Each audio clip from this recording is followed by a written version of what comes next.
This woman, facing charges of ending a life, denies every accusation with an eerie smile plastered on her face. Can you fathom the chilling audacity? Join us as we delve into the spine-chilling details of a trial that will leave you questioning the boundaries of sanity. In 2013, 31-year-old Kania Gamet and 38-year-old Marcel Hill lived together in Jackson, Michigan. They made an odd pair because their personalities were so different from each other. Marcel was said to be friendly and act like a child. He only went to high school and worked at a fast food place. He had some problems, like a mental illness, a problem with his thinking, and a physical problem. Kania, on the other hand, didn't have any problems, but people knew she was on drugs and that she was angry and mean. She had a hard life and moved 13 times while she was young. She had also been arrested for beating a former boyfriend, which was considered domestic abuse, so it was interesting that she ended up with Marcel, whose personality was much better than Kania's. Kania and Marcel had a hard time getting along because they were so different from each other. Kania often went after Marcel. In one case, she used a knife to stab him and then patched up the cut herself. Marcel never told anyone about what happened. In another situation, Kania beat Marcel up and poked a hole in his lung. Again, Marcel never told the police about her. In a third event, Kania hit Marcel on the head with a club once more. The police charged her with attack and domestic violence, but Marcel didn't want to push charges, so the case was dropped. This would lead to very bad things for Marcel. In a fit of anger, on May 18, 2013, Kania killed Marcel. A neighbor called 911 when they heard Kania and Marcel arguing at their house. When the cops got there, they found the house in a mess. The furniture was broken, and there was a bloody knife, a broken floor lamp, and a bloody frying pan. Kania was also covered in Marcel's blood and had trouble speaking when the police found her. Marcel, on the other hand, had been beaten and stabbed to death. He had been stabbed 11 times, and a knife was used to cut his chest open. Kania had no injuries. Kania was caught right away at the scene of the crime and charged with open murder soon after. This meant that the judge or jury would have to decide how bad the murder charge was. Kania said that she killed Marcel in self-defense because she thought he was an invader or an attacker.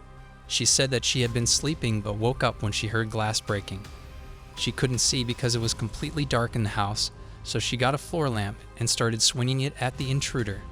She was able to find a knife in the dark and use it to hit the intruder until he fell down. After she turned on the lights, she realized she had killed Marcel. After that, she called 911. Kamia's story of how she acted in self-defense was easy for the lawyer to pick apart. First of all, Kania would have been able to recognize Marcel because he would have called out her name and begged for help as he was being stabbed 11 times. Kania instead told him that she didn't know his sound. Second, Marcel had 11 stab wounds, but Kania said she only hit him 3 times. In the attack, a bloody cooking pan was also used, but Kania didn't say anything about it. Kania then said that Marcel was to blame, saying that he was addicted to drugs and would act mean when he was drunk. Prosecutors didn't believe her because Kania was the one who had been arrested several times before the murder for domestic violence. Before I impose sentence, is there anything you want to tell the victim's family who are here today? I just want to say that I stick by the truth, which is that I did react in self-defense. I did love Marcel, and basically at trial, the way I was portrayed, mostly everything was lies. There was a little bit of truth, but mostly I was convicted off of lies, and I do plan to appeal it, and that's all I have to say.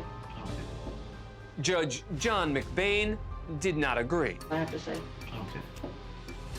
Got it? Anything you want to tell the court about the 12 stab wounds that you did in self-defense?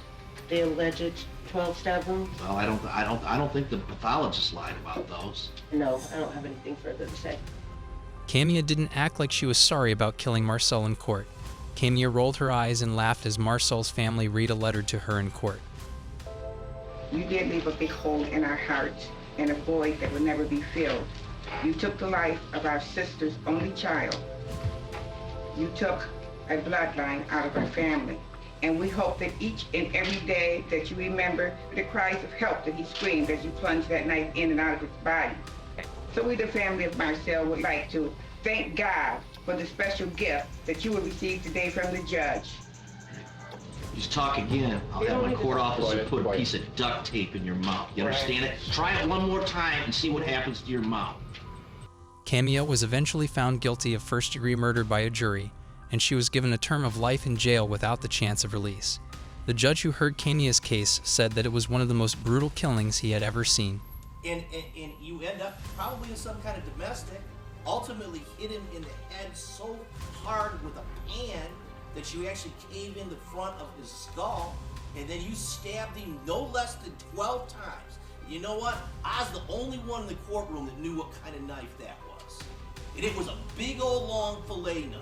Because I used it to fillet pike and muskie and salmon. And I'll tell you, you gutted him like a fish in that apartment too. You were relentless. You stabbed, you stabbed, you stabbed, you stabbed, you stabbed until he was dead. You didn't think he was an intruder. You know, maybe one stab wound, okay. Maybe that's 7 defense. But you put in 11 more to make sure he was good and dead. So I agree with the family.